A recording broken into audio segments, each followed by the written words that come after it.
Welcome to Democracy Now!, democracynow.org, the Quarantine Report. I'm Amy Goodman. The United Nations High Commissioner for Human Rights says Israel may have committed war crimes during its 11-day bombardment of the Gaza Strip earlier this month. Michelle Bachelet said Thursday she'd seen no evidence to back Israeli claims civilian buildings in Gaza bombed by Israel were being used for military purposes. Airstrikes in such densely populated areas resulted in a high level of civilian fatalities and injuries, as well as the widespread destruction of civilian infrastructure.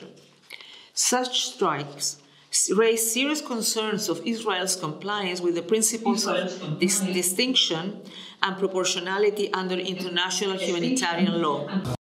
High Commissioner Michelle Bachelet also said Hamas violated international law by firing rockets into Israel. Her comments came as the UN Human Rights Council voted to create a permanent commission of inquiry to monitor human rights abuses in Israel, Gaza, and the occupied West Bank. Michael Link, the UN Special Rapporteur on the Palestinian territories, testified to the Council Thursday. What we have witnessed in Gaza in these past few weeks haunts the conscience of the world. Approximately 242 Palestinians killed, the majority of whom are civilians, and at least 63 of whom are children. Almost 2,000 who are injured. There's been massive property destruction. After headlines, we'll speak with Jan Egeland, head of the Norwegian Refugee Council, about the crisis in Gaza. The World Health Organization warned Thursday African nations need to acquire another 20 million doses of AstraZeneca's COVID vaccine in the next 6 weeks, or millions of people will miss out on their second dose. The head of the WHO's African operations said, quote, "Any pause in our vaccination campaigns will lead to lost lives and lost hope."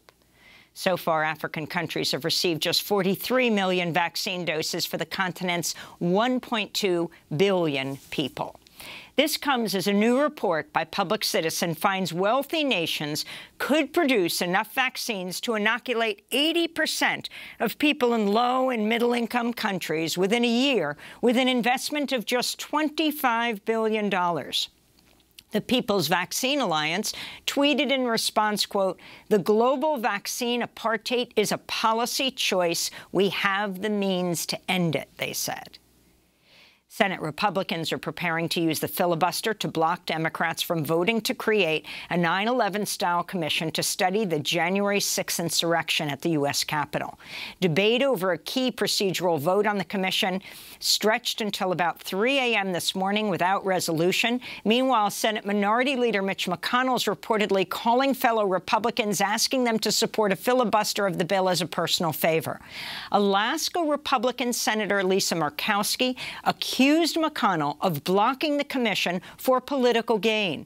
Murkowski and just 2 other Republican senators, Mitt Romney and Susan Collins, support the commission's creation.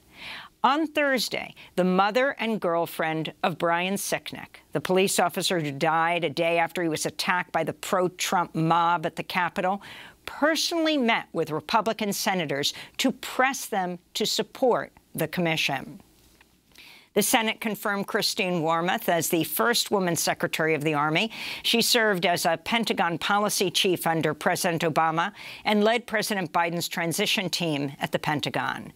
Meanwhile, Biden's expected to announce his nomination of former Chicago Mayor Rahm Emanuel to be the next ambassador to Japan. Emanuel, who also served as a chief of staff for Obama, has faced fierce public backlash for helping cover up the 2014 police killing of 17-year-old Laquan McDonald. In media news, Amazon announced Wednesday it's acquiring MGM Studios for $8.45 billion, its second-largest acquisition after Whole Foods. With the purchase, Amazon will add the James Bond franchise and thousands of older films to its Prime Video streaming catalog. In a statement, Public Citizen said, quote, "Amazon is prioritizing monopolizing content for the streaming service while completely failing to address the real concerns of workers, small businesses, and regulators. This massive, dominant monopoly needs to be broken up," Public Citizen said. The planned merger comes on the heels of a $130 billion merger between Warner Media and Discovery. Warner Media was spun off of Time Warner, which AT&T acquired in 2018 for $85 billion. Top executives of the largest U.S. banks appeared on Capitol Hill for a second straight day Thursday, where some lawmakers accuse them of pandemic profiteering. On Wednesday, Massachusetts Democratic Senator Elizabeth Warren grilled the CEOs of Bank of America, Citibank, J.P. Morgan Chase, and Wells Fargo for charging customers a collective $4 billion in overdraft fees during the COVID crisis.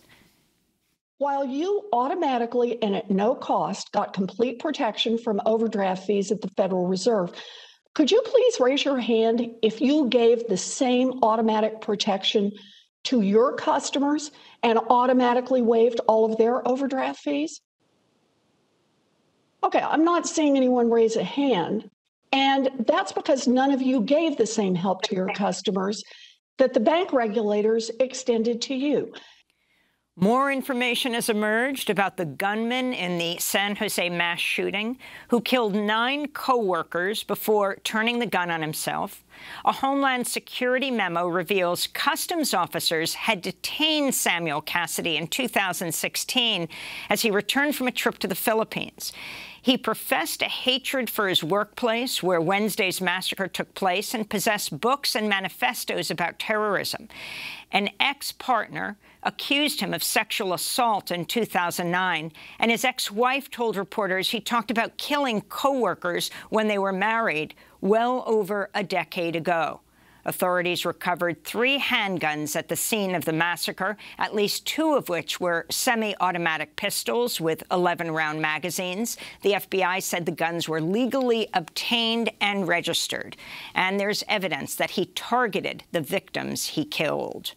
In Washington state, prosecutors have charged 3 Tacoma police officers with murder over the March 2020 killing of Manuel Ellis, a 33-year-old black father of 2. Ellis was violently arrested and beaten by the officers on the side of the road and died while he was being restrained and in handcuffs. He can be heard saying, "I can't breathe," on a police scanner. Officers Christopher Burbank and Matthew Collins, who are white, are charged with second-degree murder. Asian-American officer Timothy Rankine faces a first-degree manslaughter charge. It's the first time in history the Washington State Attorney General's office has criminally charged a police officer over a deadly use-of-force incident. It comes more than a year after a county medical examiner ruled Ellis's death a homicide, reporting he died of hypoxia due to physical restraint. Authorities in the Democratic Republic of Congo have ordered as many as 1 million people to evacuate the city of Goma, as one of the world's most dangerous volcanoes is threatening to erupt for a second time in a week.